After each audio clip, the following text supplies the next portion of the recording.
What up, Salvador Briggman here. Welcome back to the Crowdfunding Demystified podcast. And we are lucky enough to speak with a creator today and to really uncover an incredible story of how this team has been able to actually launch over 8 successful Kickstarter campaigns. Do you ever look at those inventors and creators and wonder how the heck are they continuing to get funding for their inventions, for their products, for their projects? It could even be something artistic related, be it a board game or a comic book or film or something like that. And you see them time and time again coming back to the crowd. And they've really put in the work to develop that crowd and that community so they can get funded instantly whenever they go live. I think you're going to like today's podcast episode because this is really for those people that want to not only build a foundation behind their work, but also want to build a tribe and want to build a brand from scratch. So this individual and this team behind these successful campaigns has had many, some of them in the 500K numbers. I think they're delivering like incredible products. And one of the really interesting things as well is that they've been able to succeed despite being a minority. And in addition, they've been able to tap into the American market coming from regions overseas. And they talk a little bit about that, some of the lessons they learned there. But in addition, they really get into the brass tacks of right now what is working to get funding. To get funding on websites like Kickstarter and Indiegogo, to get people to sing your praises and to back your campaigns. What have they learned when it comes to their system they've developed that they are going to pass on to you? And that's what I love to talk about on this show every single week. I bring it to you, man, and I really try to give you the real deal when it comes to crowdfunding, and I've been doing that on this podcast since 2015. I've been in the industry since 2012. We now racked up over 500 successful case studies as episodes on this podcast, and it is my passion, it is my labor of love. So definitely leave us a positive rating and review if you enjoy my work. In addition, I have one quick announcement before we get into today's podcast episode, and that's if you want to get your hands on the blueprint. If you really want to sink your teeth into the paint by numbers formula, which anyone can use in order to get funded on websites like Kickstarter and Indiegogo, if you're tired and sick of just Googling and researching and trying to put pieces of the puzzle together, and you just kind of want a very simple instruction manual, one that tells you exactly what you got to do, not those boring IKEA catalogs, right? But really just very simply lays it out for you so you can follow it, you can get launched, you can get funded, you can blow past your goal, and you can move forward in this area of your life. Definitely want to go and check out my book, available on Audible and also on Amazon as a paperback version, The Kickstarter Launch Formula. This book is the culmination of years and years of trying to figure out what works when it comes to crowdfunding and really applying that to a specific launch for any category, whether you're doing a physical product, design product, technology product, music, adventure, if you're doing something like, a new web series, a film series, something like that, or even if you're a little bit more in the other side and doing more of like a service-based business, you can use the Kickstarter launch formula as that tool in your war chest to get your campaign launched. Go and download an Audible version at crowdcrux.com/Kickstarter audio. That link is crowdcrux.com/Kickstarter audio. You can listen to me read that book with my passion and my pizzazz as you're going on the way to work or you're working out at crowdcrux.com/Kickstarter audio. And that's also free if you get a free 30-day trial of Audible. And lastly, if you really want to, you're kind of like me, like I love learning from video. If you prefer more video to audio, I do have a great free course out there on Kickstarter that shares with you the tools, the resources, and some of the tactics that go into a powerful launch. And you can get that course for free if you enter your name and email at the link crowdcrux.com/Kickstarter. That's crowdcrux.com/Kickstarter. I'll include that link in the show notes. But without further ado, let's jump into this podcast episode and discover how Hozo Designs was able to launch 8 successful campaigns and completely blow past their goal. It's coming up right after this. Hey guys, welcome back to the Crowdfunding Demystified podcast. Today we're speaking with a creator that's been able to attract more than 3,500 backers for the most recent campaign. They've also run other crowdfunding campaigns as well on Kickstarter. So super excited to speak today with a member of the team. Meilin, welcome to the podcast. Hi, Salvador. Very nice to meet you. Definitely. Maybe we could get started. You can kind of fill some gaps in that introduction and tell the listeners a bit more about you and your projects here. So as you mentioned that we have some recent very successful Kickstarter projects that we launched all together with our backers. We started basically from 2018. Our first project, myself with my co-founder Peter. He was the product designer, and I was in charge of the Kickstarter campaign and all the marketing stuff. That was actually one of our graduation project.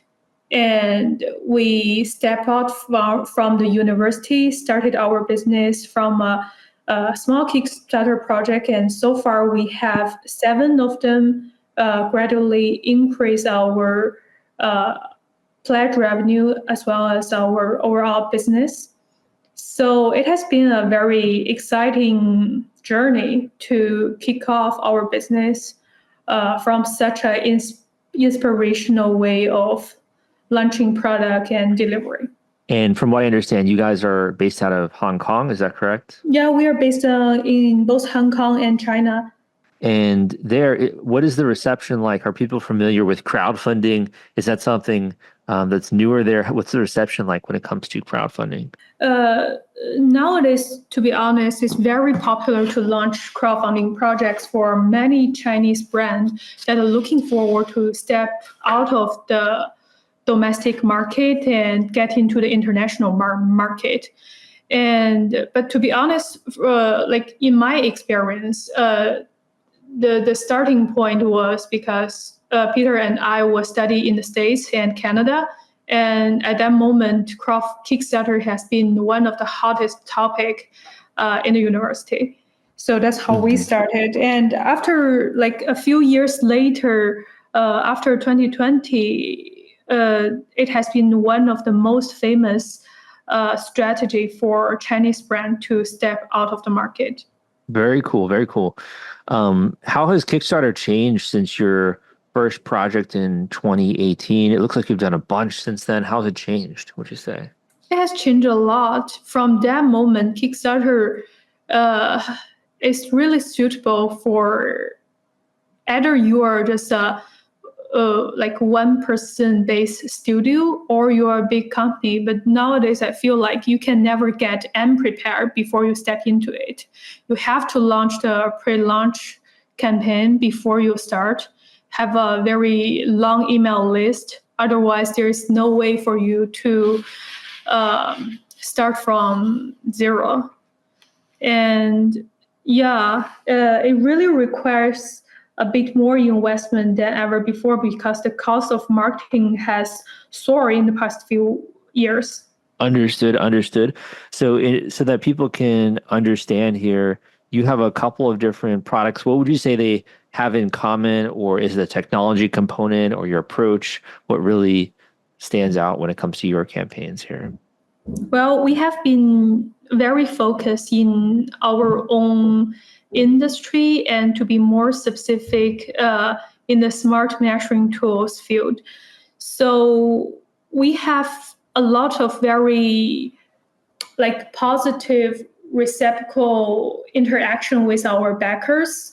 We follow the idea from backer for the backer. So our first project was actually generated from our own ideas, and we keep the very like positive conversation back and forth with our backers and generate new ideas from their feedbacks. And that's how we do with all our 7 products. So every year we're gonna launch a project called Design with Hozo and invite all our previous bikers and users to join this program, contribute to the product that we're gonna bring into the market. And we ask them to be our beta testers, give us more feedbacks, and let them help us to finalize the product. So we can be very confident to say every product we bring into the market are collective wisdom, and people are gonna like it. And I think that helps us a lot. And that's one very key things that we can never bring out from other like marketing channel. Only Mm-hmm. Kickstarter can help us to do this way. So cool. And I mean, a lot of the products you have, like the M Cube anti-gravity laser level, like it just sounds so cool, like alien technology, right? And you guys have definitely come up with some innovative technology there. I guess my first question to you is that, you have so many projects, products, ideas, I'm sure.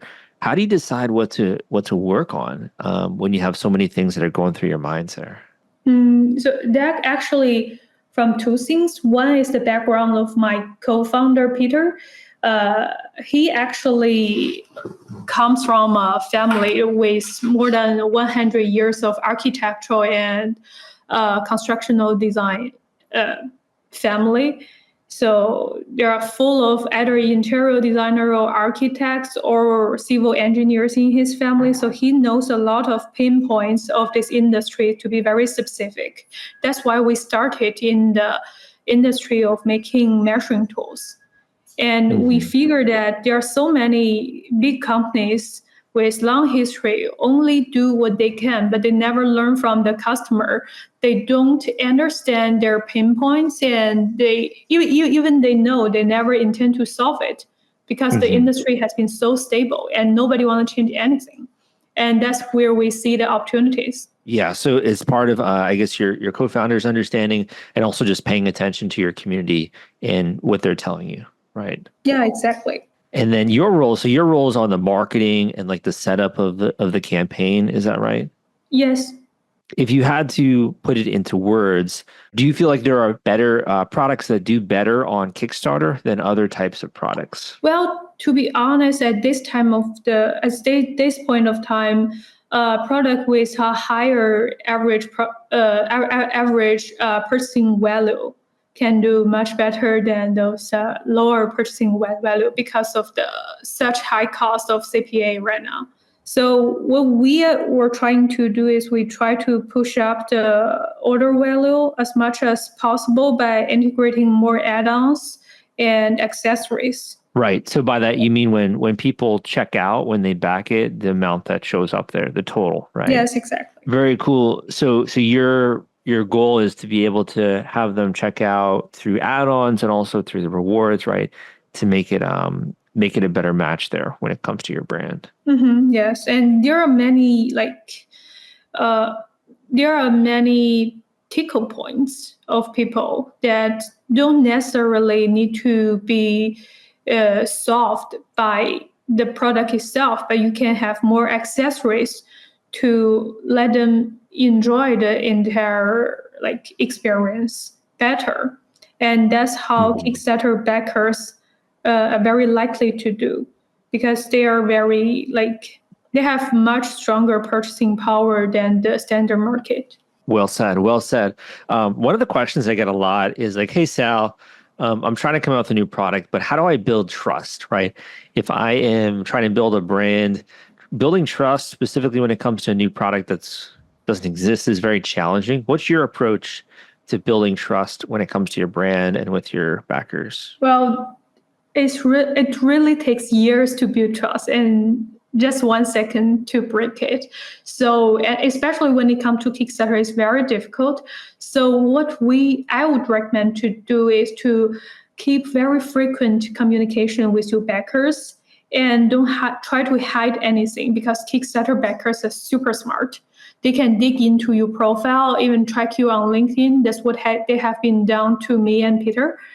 And just to be as transparent as possible and never let them down for even one time. So being transparent, making sure you're communicating, and kind of talking about the fulfillment of the rewards, I assume, right? Oh, yes, exactly. We have had very anxious, we failed our backer once on our first Kickstarter project because the fulfillment and ways of communication wasn't well handled, and it really took us years to get it fixed. And that can be quite a challenging situation, right? Because then you have to kind of get back to where you were before. So thank you for being transparent and really sharing that.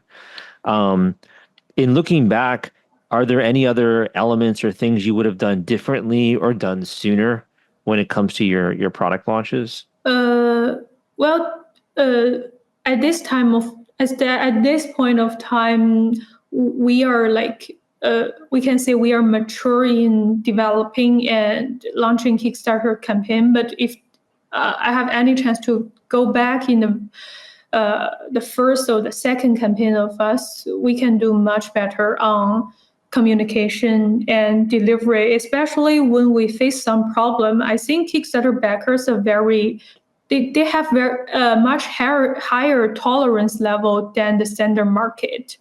So if I could be more like transparent and communicate with them more efficiently when I face any problem, they are very like open-minded to either understand, comprehend you, or even offer some support, because many of them are either very experienced engineer or product manager. They can sometimes help us to solve the problem.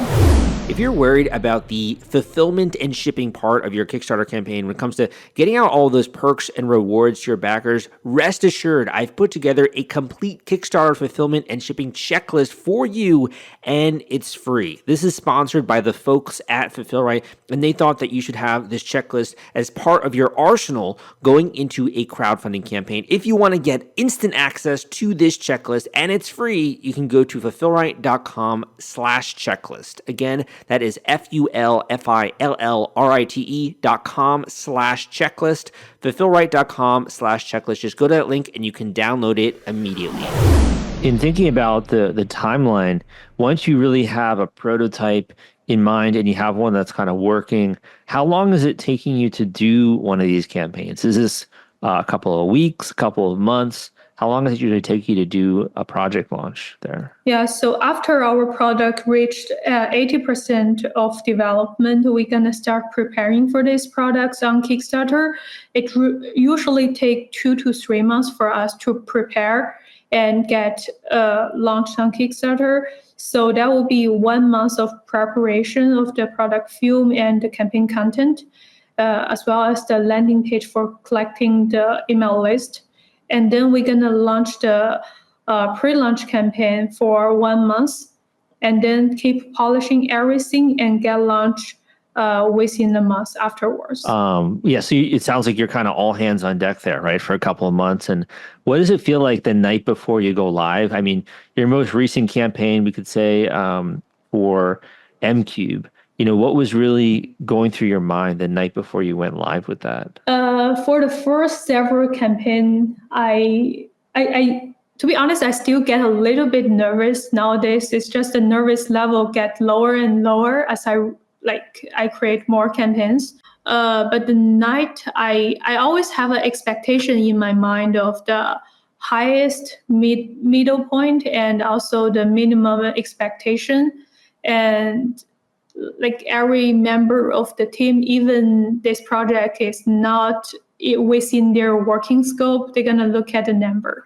It's very difficult to not look at the number on Kickstarter. Yeah, so it feels like you're a little bit of anxiety, right? But also excitement, I'm sure. Mm-hmm. And then, if you were to flash forward to campaign is over, is that like a sigh of relief? Is that celebration? Is that feeling like you now have another task, right, with all those fulfillments? Like, what are you feeling after the campaign is done? Yeah, we feel excitement for sure.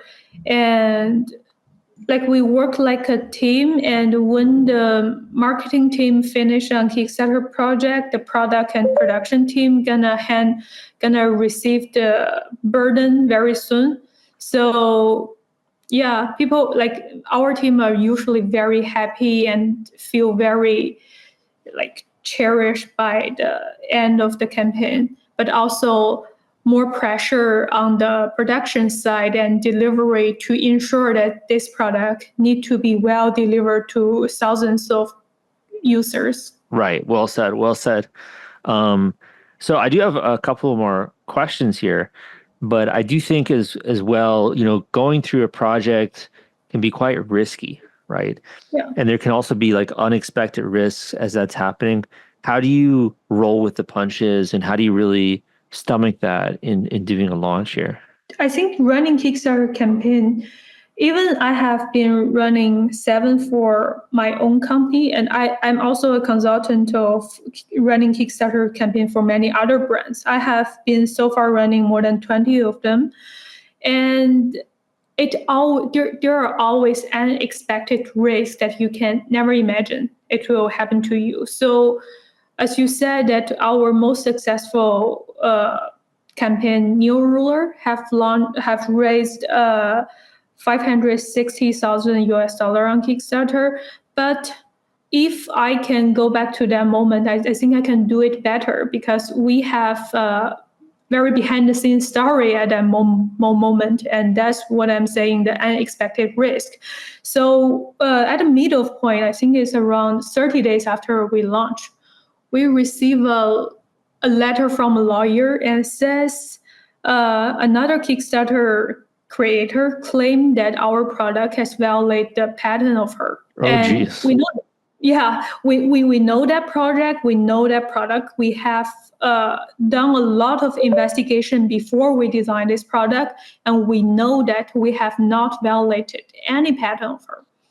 Well, but she was like, the lawyer says, you need to give us 7.25% of your annual revenue to us, and we can let you go. Otherwise, we will sue you and ask Kickstarter to stop your campaign, and you will lose everything you raised so far on Kickstarter. And honestly, I have never handled that issues before, even though we have done a lot of legal investigation before we started. We know we've done nothing wrong. But I mean, when you receive that kind of threat, it's very difficult for you to keep yourself very calm. So we have spent almost 2 weeks working with our lawyers to go back and forth. And like in the very last moment, their lawyer, I wouldn't say bad words about it, but they were just like saying some nonsense and just simply threat us. And they even issue a ticket from the court, but we know that there's nothing they can do except from threatening. And that has made us to spend like more than 10,000 US dollar on this entire issues. But the problem was solved. And now when I'm playing the role as consultant, I know there are many other creators receiving very similar type of threats. And I'm gonna share my experience with them, how to solve this issue and tell them don't be afraid. Do you think that the learning lesson there is you just need to get a lawyer who can really go through that, or to make sure you do your search beforehand? What do you feel like the learning lesson is there? I think it's important to do both. So you must be very well prepared, but you can never get prepared enough for unexpected things. Because as we received that letter, they were trying to pushing everything from another aspect that we didn't expect it before. So we need to ask a lawyer to do more. But I would say it's very important to get your feelings and your mental peace in a stable level when you face this type of things. That is the key takeaways of it. It doesn't matter like you have a lawyer or not, but it's better to have if you receive a very formal notification.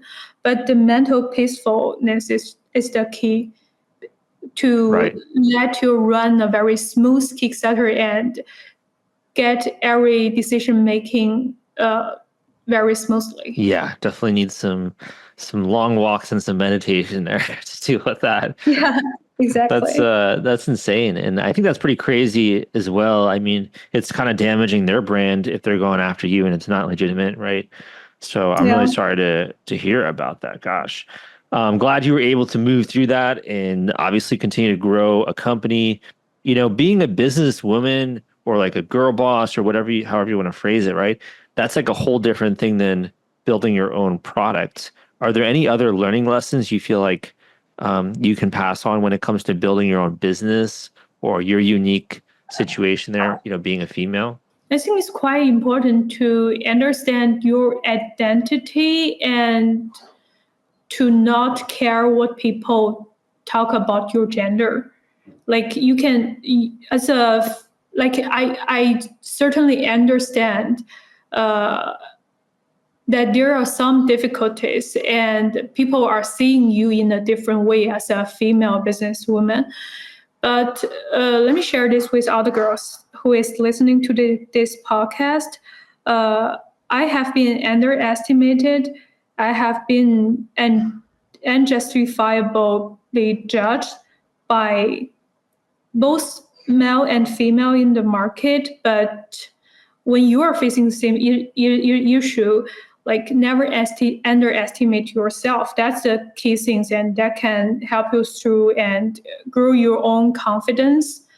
Every time, because I'm based in China, Guangzhou, and this is a market. Either people do technology stuff or cosmetic stuff, and all the cosmetic companies boss are female. All the tech company boss are male. And every time I attend any conference, people will say, "Okay, Meilin, so you own a cosmetic company, right?" I was like, "No, I own a technology company."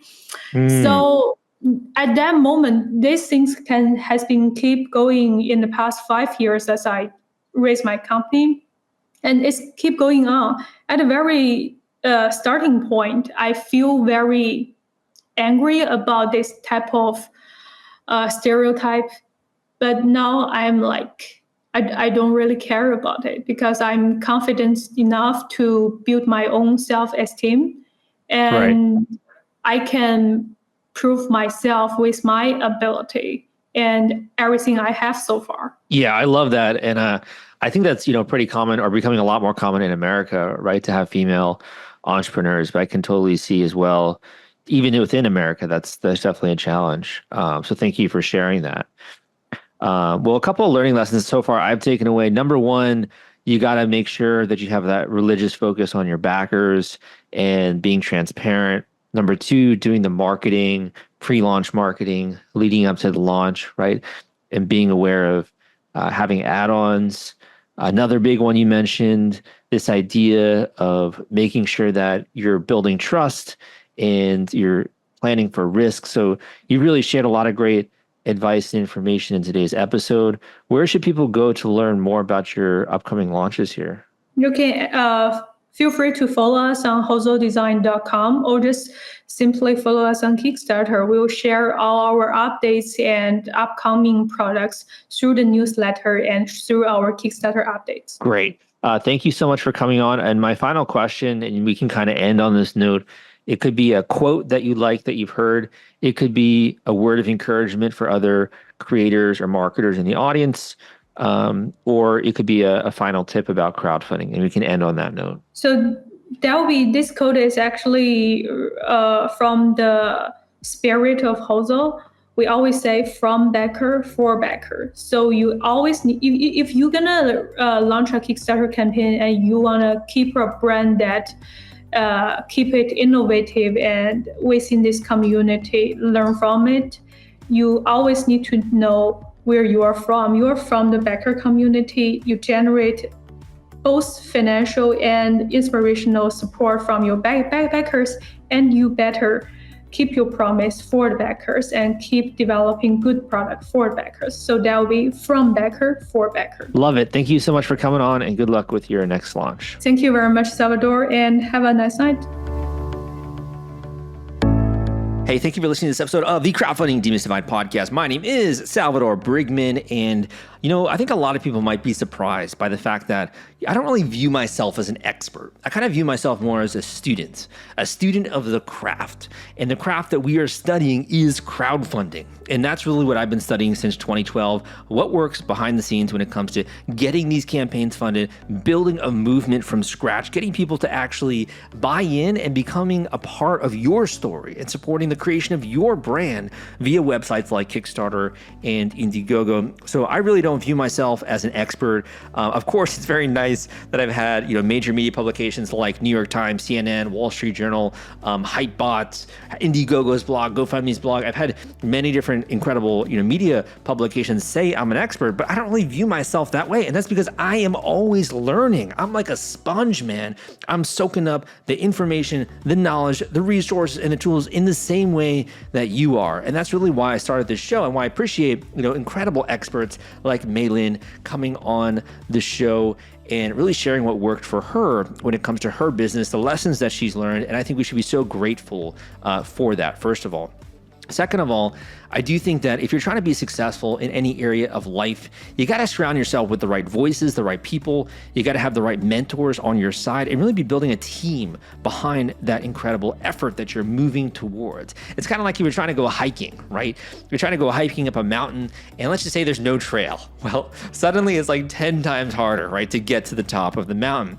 And what if I was to tell you that, there's no trail, plus there's no guide, there's no signposts? Well, all of a sudden you might be spinning your wheels for months on end, just trying to figure out how to navigate the forest. And I think for a lot of people, that's kind of how crowdfunding can feel, and putting all of these pieces together. And that's why when I started my business in 2012, I started putting out free education via my blog. I also put out free information on my YouTube channel and also on this podcast as well. I also have other, free groups out there that people can join when it comes to crowdfunding, like kickstarterforum.org, and I have a Facebook group that has more than 10,000 members. So I really tried to, put that first. But in addition, I do think that some people who are really invested in this process, who want to go big with their campaign, and they're willing to speed up the process, to make a small investment to kind of get to the finish line faster. I wanted to also be able to help those people. And that's why I actually launched my individual one-on-one coaching call option, which is the fact that anyone in the community can book an intensive one-on-one coaching call with me. And in order to do that, I'm going to give you a link, which you can check out. But this is really designed to be a one-off call and to go not only through what you've been doing up until now when it comes to your product, your project, or crowdfunding, but also even assessing, is this the right path? Should you be using this specific platform or this technique? Is your product a good fit for crowdfunding or not? If you're already fully sold and you're going launching in a couple of weeks or a couple of months, are you doing the right things that you need to do in order to get funded quickly, in order to start trending on the Kickstarter or Indiegogo platform? And I think even from there, how do you take and leverage this success? Because let's be honest, it does take a little bit of work to get a campaign out there, right? How do you leverage that success so you have maximum momentum going into the launch of your business and really growing that brand years and years into the future? So if that sounds like something interesting for you and you want to book an intensive one-on-one coaching call with me, go to this link at crowdcrux.com/coaching. That link is crowdcrux.com/coaching. That link will take you there. Fill out the form. Tell me more about you. I think I also got a video there on that page, which you can check out if you want to learn more about me. But this is really designed to be helpful, useful, and educational for you and to move your life forward. Again, this link is crowdcrux.com/coaching. Get excited, man. Get passionate. And if this is something that you are serious about, I think you're going to be very pleasantly surprised on that call, because I do bring my A game. Thank you so much for listening to this podcast. If nothing else, leave a positive rating and review. My name is Salvador Briggman, and I will see you next time.